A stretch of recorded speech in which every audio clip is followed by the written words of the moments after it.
जय महाराष्ट्र जय महाराष्ट्र जय महाराष्ट्र जय महाराष्ट्र।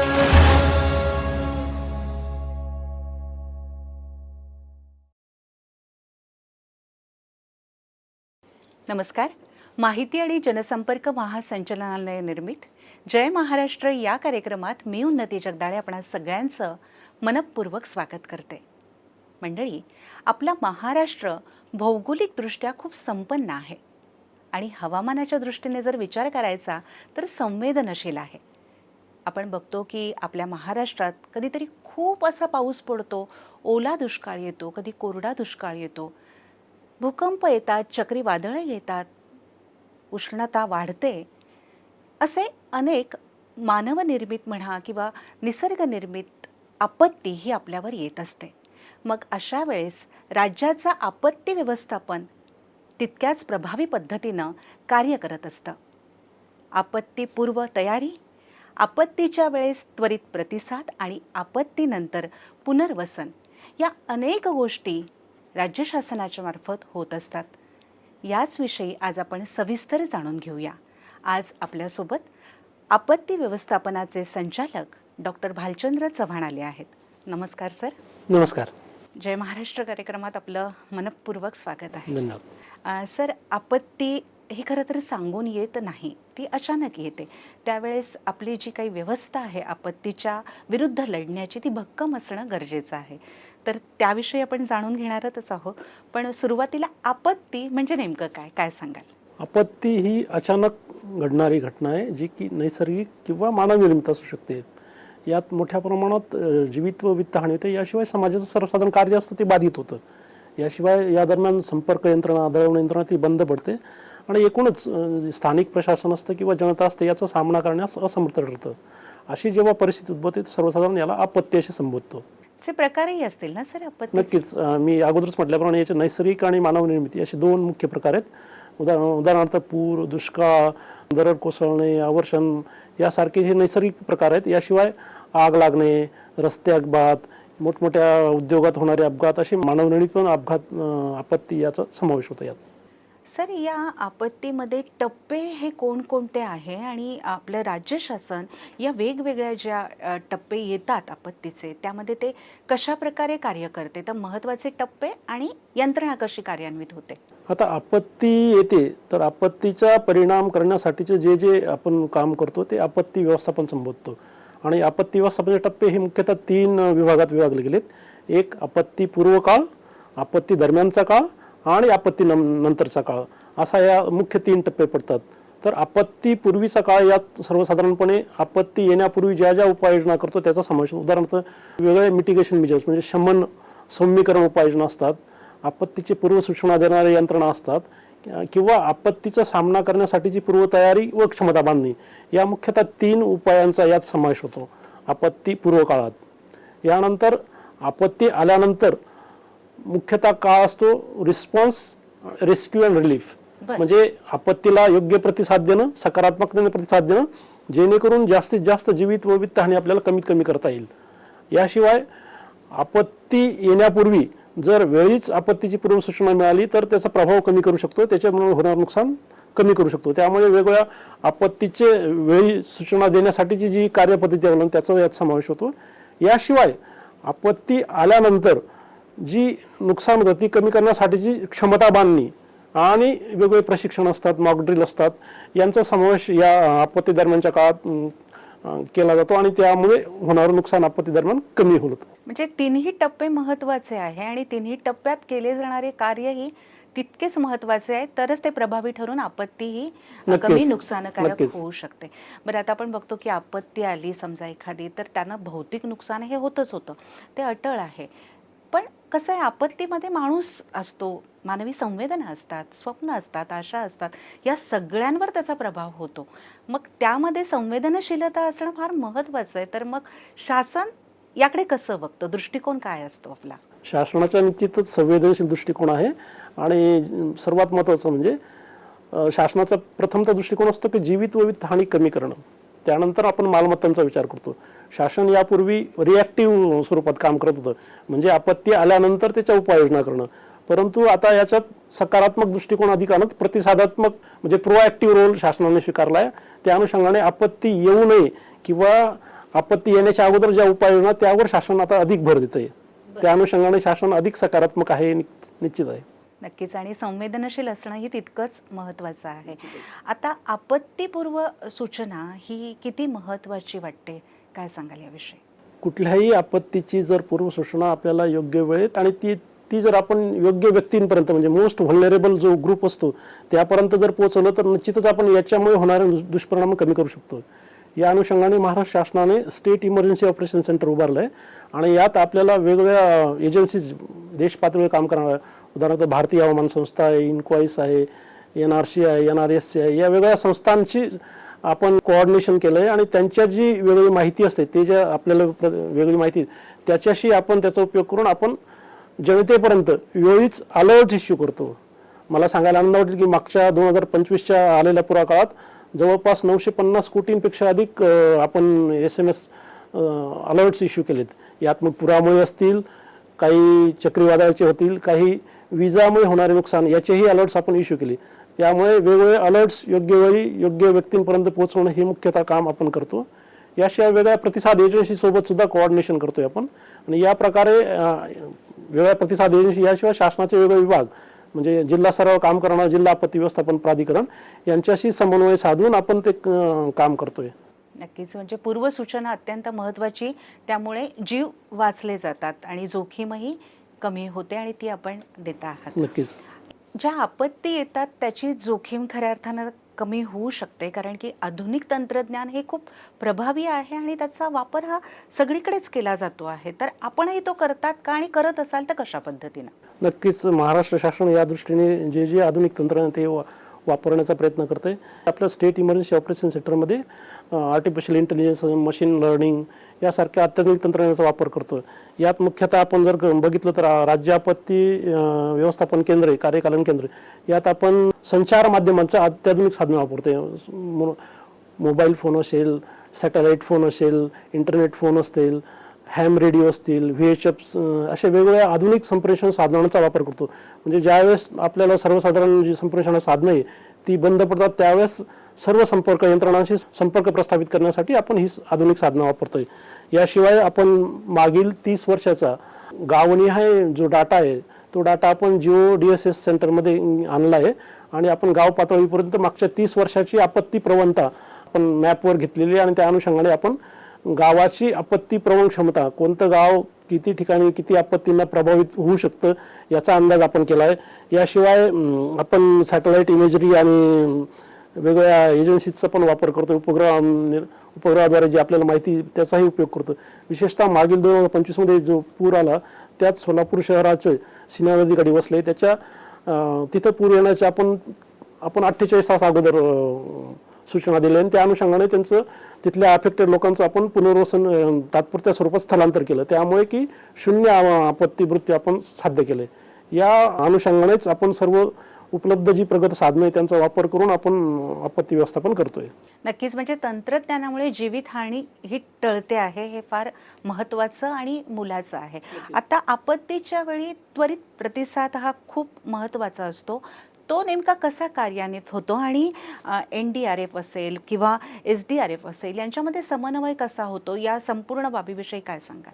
आता आपल्याला अलर्ट्स वेळेवर आले हे ठीक आहे, त्यामुळे ते अलर्ट्स दिले, परंतु बऱ्याचदा स्थानिक प्रशासन याला असं म्हणतं, त्यामुळे आपण शासनामार्फत अधिकची कुमक देतो तिथे. त्यात मग आपले महत्त्वाचे लीड एजन्सी आपले NDRF national disaster response force, याशिवाय आपल्या राज्याची पण स्टेट डिझास्टर रिस्पॉन्स फोर्स आहे. तर या सर्व यंत्रणांच्या आपल्याकडे महाराष्ट्रात 18 टीम NDRFच्या आहे आणि 6 टीम SDRFच्या आहेत. यांचं आपत्ती काळात आपण प्री पोझिशनिंग करतो, म्हणजे जेणेकरून आपत्तीमध्ये प्रतिसाद देण्याला जो कालावधी तो मिनिमम राहावा आणि 0 मृत्यूचं उद्दिष्ट साध्य राहावं, हे आपण काम करतो. याशिवाय जेव्हा NDRF आणि SDRF कडनं ही आपत्ती नियंत्रित करणं अवघड होतं त्यावेळेस आपण भारतीय आर्मी, नेव्ही, एअरफोर्स यांची मदत घेतो. विशेषतः मागील पुरातही मोठ्या प्रमाणात आर्मी वेगळ्या ठिकाणी डिप्लॉय केली गेली होती. याशिवाय पुरात अडकलेले जे नागरिक आहेत त्यांना एअरलिफ्ट करण्यासाठी आपल्याला नेव्ही आणि एअरफोर्सची मदत झालेली आणि मागच्या पुरातही आपण मोठ्या प्रमाणात एअरलिफ्ट केलेत लोक. म्हणजे सगळ्या संस्था त्यावेळी एक कार्यान्वित होतात, एकत्र येतात आणि आपत्तीला तोंड नक्कीच देतात. कारण आपत्ती व्यवस्थापन हे काही एका संस्थेचं काम नाही, त्यात वेगवेगळ्या संस्था जर एकत्र काम केलं, समन्वयाने काम केलं तर अधिक प्रभावी आपण आपत्ती व्यवस्थापन करू शकतो. यात समन्वय सगळ्यात महत्त्वाचा नाही का? नक्कीच. आता आपलं महाराष्ट्र राज्य आहे, यावर उष्णतेचा प्रभाव खूप जाणवतोय. देशातलं एक सर्वात उष्णता वाढणारं राज्य आहे असं म्हणायलाही हरकत नाही. अशा वेळेस उष्माघातासारखे प्रकार होत आहेत, तर मग राज्याची याबाबत काय व्यवस्था आहे? आपण जर बघितलं तर महाराष्ट्र हे सर्वात जास्त उष्णतेने प्रभावित होणारं राज्य आहे. कारण मागील वर्षाचा डाटा बघितला तर उष्णतेने प्रभावित होणाऱ्या शहरांची जी यादी आहे त्यात सर्वाधिक ही महाराष्ट्र राज्यातील आहे. या अनुषंगाने महाराष्ट्र शासनाने 2024ला उष्माघात प्रतिबंध आराखडा निर्माण केला आणि या आराखड्यामध्ये उष्माघात जर आला तर काय उपाययोजना कराव्यात या संबंधीचे शासनाचे जे वेगवेगळे विभाग 16 वेगळे त्यांना सूचना केल्या आहेत की त्यांनी याबाबत काय काम करावं. यात मुख्यतः जिल्हा आपत्ती व्यवस्थापन प्राधिकरण यांचे जिल्हाधिकारी हे याचे प्रमुख आहेत आणि यात नोडल ऑफिसर म्हणून आरोग्य विभागाची नेमणूक केली. तर या सर्व विभागांनी उष्माघाताच्या दरम्यान काय काम करावं, कोणती उपाययोजना करावी, काय करावं या संदर्भातच्या आपण मार्गदर्शक सूचना निर्गमित केल्यात आणि त्या सूचनांची अंमलबजावणी होते की नाही याचं बघण्याचं कामही आपण करतोय. We are monitoring that situation also. कार्यान्वित व्यवस्थित झालेले आहे. जर काही तशी आपत्ती आली तर आपली यंत्रणा सज्ज आहे नक्कीच, त्यासाठी असं नक्कीच. म्हणायला हरकत नाही. आता जी बाहेर काम करणारी उन्हातान्हात फिरणारे डिलिव्हरी बॉय असतील, मजूर असतील, असंघटित कामगार असतील, तर यांचा विचार करणंही तितकंच गरजेचं आहे. तर त्यांच्यासाठी काही असे विशेष यंत्रणा आपण राबवत आहात का? राज्य पातळीवर जशी राज्य आपत्ती व्यवस्थापन संस्था आहे तशी आपण state disaster management institute SIDM state institute of disaster हे आपण स्थापन करतोय. या संस्थेमध्ये वेगवेगळे 6 सेंटर ऑफ एक्सलन्स आहेत आणि त्यातील एक डेडिकेटेड सेंटर आहे centre for heat wave management and cooling. तर हे सेंटर हे उष्माघाताचे होणारी परिणामांचा अभ्यास करणार आहे आणि त्या संदर्भात संशोधन करणार आहे. याशिवाय राज्यातील वेगवेगळी यंत्रणा आहेत, शासकीय अधिकारी असतील, यांचं प्रशिक्षण मोठ्या प्रमाणात या संस्थेत केलं जाईल. अलीकडेच राज्याचे आपत्ती व्यवस्थापन मंत्री गिरीश महाजन साहेब यांच्या हस्ते आपण 3 ॲडवायझरीज इश्यू केलेल्या आहेत. त्या ॲडवायझरीमध्ये मुख्यतः उघड्यावर काम करणारे कामगार, शेतमजूर, कोल माइन्स, कोल फील्डमध्ये काम करणारे कोल माइन्स यांच्यासाठी आपण ॲडवायझरी इश्यू केलं आहे. त्यामुळे या सर्व जे अधिक मोस्ट वल्नरेबल सेक्शन आहे जो उष्माघाताने प्रभावित होऊ शकतो त्यांच्यासाठी उपाययोजना आपण करत आहोत. नक्कीच. आता मागच्या वर्षीचा जर पूर परिस्थिती आठवायची तर फार मोठा पूर मागच्या वर्षी येऊन गेला आणि त्यात राज्य शासनाचं कामही खूप कौतुकास्पद होतं. तर त्याची एकदा आठवण करूया की कशी ती पूर परिस्थिती आपण हाताळली. धन्यवाद. मागील वर्षी जो पूर आला तो खरं तर अभूतपूर्व होता. हो ना. कारण तसं पाहिलं तर अहिल्यानगर, सोलापूर, बीड हे आवर्षण प्रवण क्षेत्र आहेत, म्हणजे रेन शॅडो एरिया आहेत.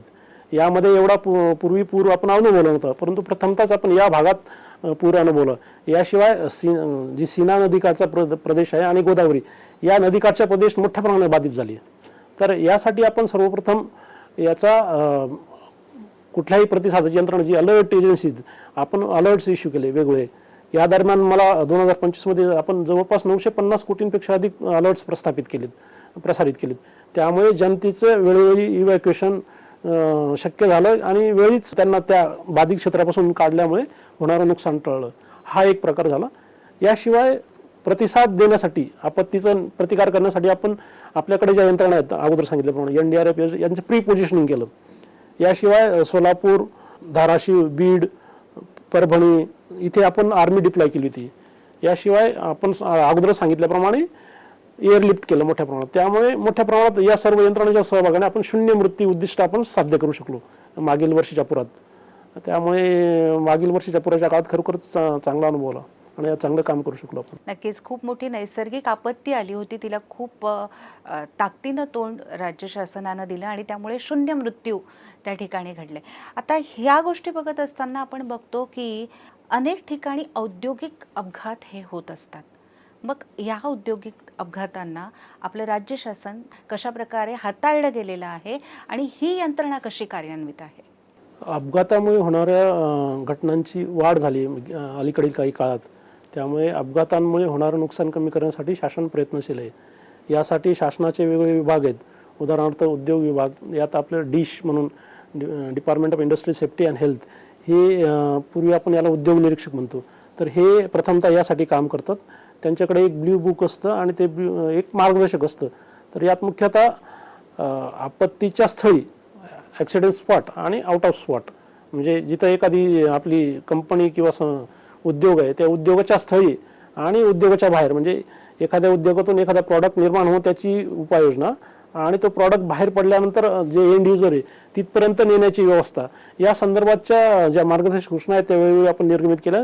याबाबत वेगळ्या विभागांशी आपण वेळोवेळी समन्वय साधतो आणि यावेळी होणाऱ्या नुकसानाची आपण तीव्रता कमी करतो. याने नक्कीच, म्हणजे औद्योगिक अपघात जे होतात त्यावरही राज्याचं पूर्ण लक्ष आहे नक्कीच. शासनाचं. Yes.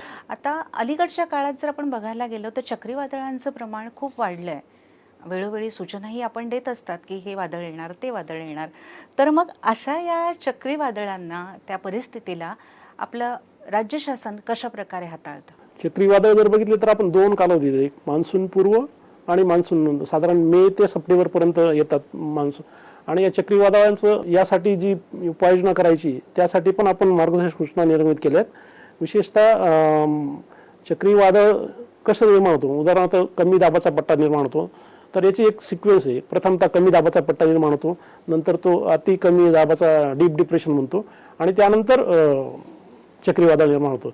तर या प्रत्येक टप्प्यादरम्यान वेगवेगळ्या एजन्सी, समजा IMD आहे, भारतीय हवामान विभाग आहे, किंवा नॅशनल रिसोर्स NRSC यांच्याकडून आपल्याला माहिती मिळते की कुठल्या प्रकारचं आपलं चक्रीवादळ येणार आहे, कधी येणार आहे आणि त्याचं पहिलं लँडिंग कुठे होणार आहे आणि कधी होणार आहे. हे साधारण आपल्याला हे अलर्ट्स आपल्याला 48 ते 72 तास अगोदर येतात. हे आपल्याकडे जेव्हा माहिती येते तेव्हा आपण जिल्ह्यांना अलर्ट करतो आणि त्या अनुषंगाने उपाययोजना अंमलात करतो. विशेषतः यात मुख्यतः कमी उंचीचे जे क्षेत्र असतील त्यावरून स्थलांतर करतो लोकांचं अधिक उंचीच्या स्थळांकडे. याशिवाय इतर जे योजना आहेत आपल्या वेगवेगळ्या एजन्सीज, NDRF, SDRF यांचं प्री पोझिशनिंग करतो. याशिवाय हे जे महत्त्वाचे तातडीचे उपाय ते तातडीचे उपाय करतो. याशिवाय संपर्क यंत्रणा व्यवस्थित राहतील यासाठीचं काम करतो. ह्या तात्पुरत्या उपाययोजना म्हणजे तातडीच्या उपाययोजना, याशिवाय मूलभूत उपाययोजना पण शासन करते. यासाठी मला सांगायला आनंद वाटेल की आपण कोकणामध्ये, कोकण रिजनमध्ये आपण 184 मल्टीपर्पज सायक्लोन सेंटर उभारतोय आपण आणि त्याचं काम प्रगतीपथावर आहे. याशिवाय आपण मुख्यतः चक्रीवादळ येतात महत्त्वाची समस्या म्हणजे विजेची समस्या, वीज संपर्क बंद. त्यासाठी आपण अंडरग्राऊंड केबलिंगची मोठ्या प्रमाणात काम हाती घेतले या चक्रीवादळ प्रभावित क्षेत्रात. अशा प्रकारे वेगवेगळ्या विभागांशी समन्वय साधत तात्कालिक आणि दूरगामी अशा दोन्ही प्रकारचे काम करत आपण यात नियंत्रण मिळवण्यात प्रयत्न करतोय. आता चक्रीवादळानंतर आपण वळूया भूस्खलन या विभागाकडे. त्यासाठी नागरिकांचं आपण रक्षण कसं करतात, शासन काय करतं यासाठी? यासाठी सर्वप्रथम आपण भूस्खलन आराखडे निर्माण केलेत, म्हणजे गाईडलाईन्स इश्यू केले आहेत 2024 मध्येच. यात आपण भूस्खलनाने प्रभावित होणारे किती क्षेत्र आहेत आपण ते आयडेंटिफाय केलेत आणि त्या अनुषंगाने तिथे उपाययोजना अंमलात आणतोय. तर यात मुख्यतः जे भूस्खलन प्रवण क्षेत्र आहेत तिथे आपण लँडस्लाईड मिटिगेशन प्रोजेक्ट्स घेतोय. मग ते आपले राज्यस्तरावर असतील किंवा लँडस्लाईड मिटिगेशन प्रोजेक्ट आहे त्यामध्ये पण आपण काही निवारा केंद्र उभारतोय. आपण लँडस्लाईड वेगवेगळ्या ठिकाणी वॉल्स, फिजिकल स्ट्रक्चर्स उभारतोय.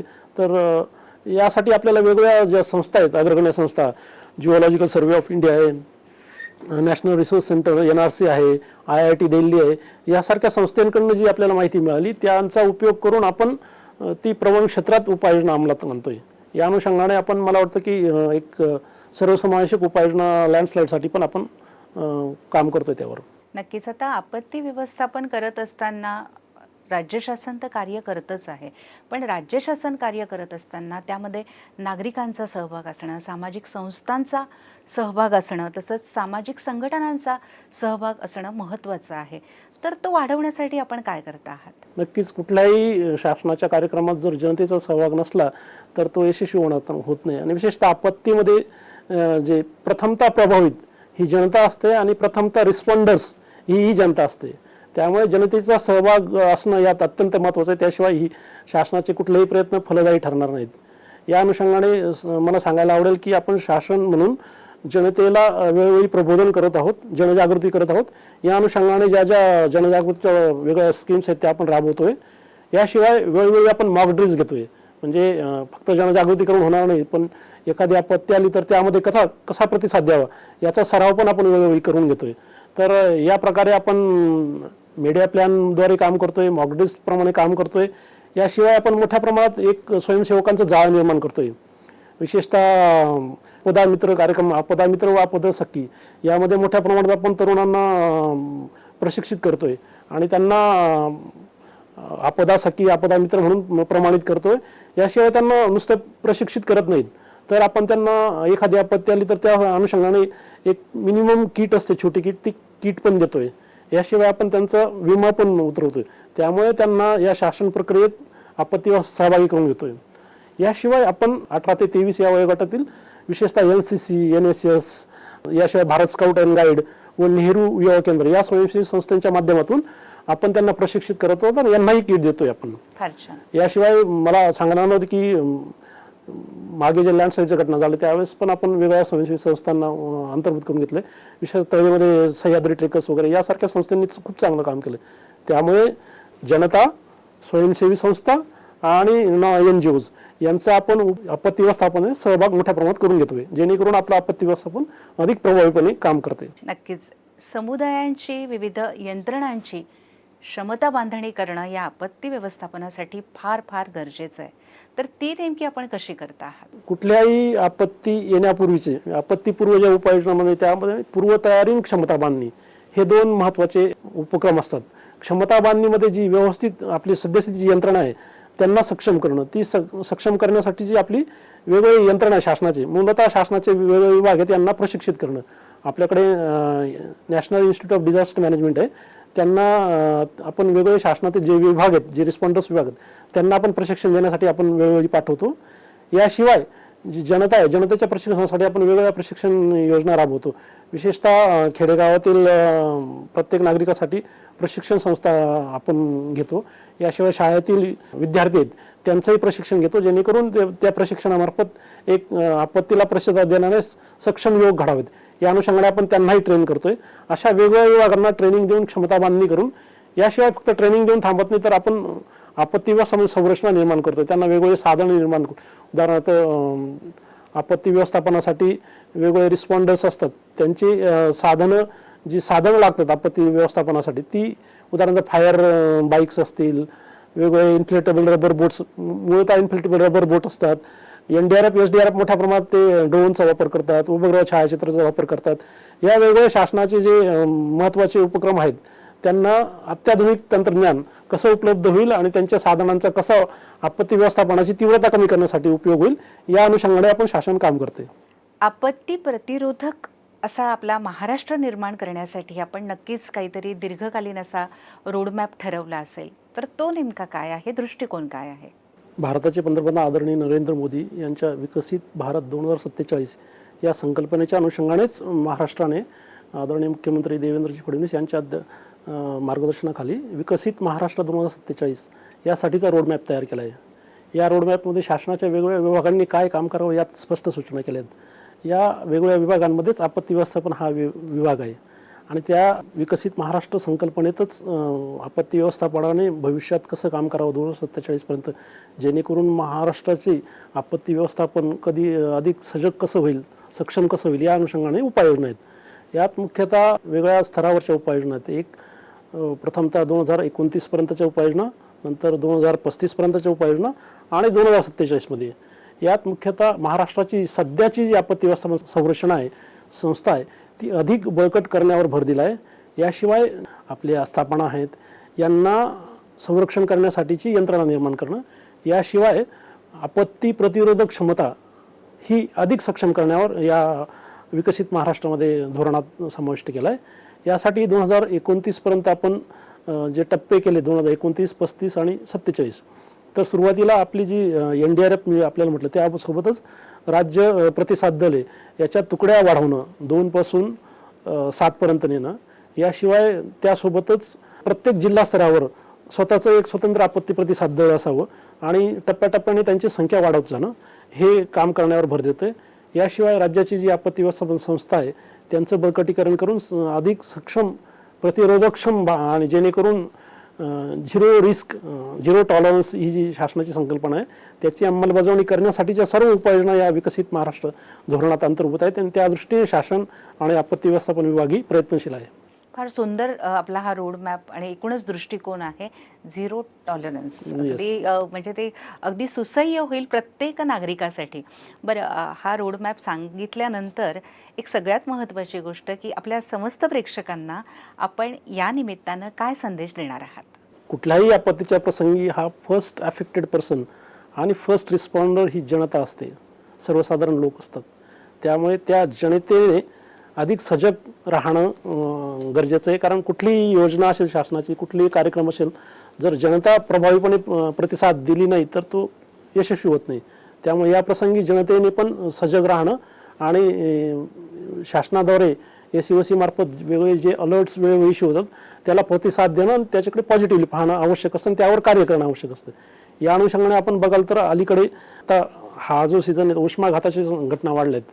उष्माघाताच्या घटना वाढतात, यावेळेस नागरिकांनी उष्माघाताचे परिणाम टाळण्यासाठी शासनाने जी ॲडवायझरी केली त्याचं पालन करणं आवश्यक आहे आणि त्या सूचनांचं जनतेने पालन करावं. याशिवाय पावसाळ्याच्या काळातही वेगवेगळ्या आपत्ती होतात, वेगळ्या दुर्घटना होतात.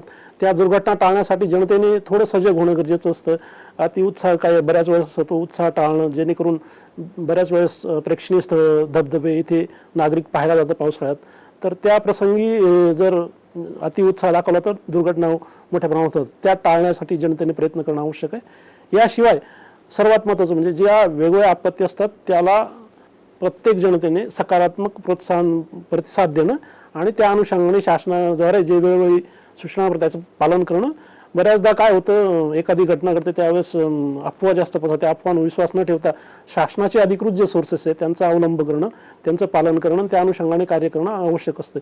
या अनुषंगाने मी जनतेला आश्वासन देऊ इच्छितो की राज्याचा आपत्ती व्यवस्थापन विभाग हा शासनाच्या इतर सर्व विभागांसोबत एकत्रित काम करून आपत्तीमुळे होणारे नुकसान, जनतेचं होणारं नुकसान टाळण्यासाठी अधिकाधिक प्रयत्नशील आहे.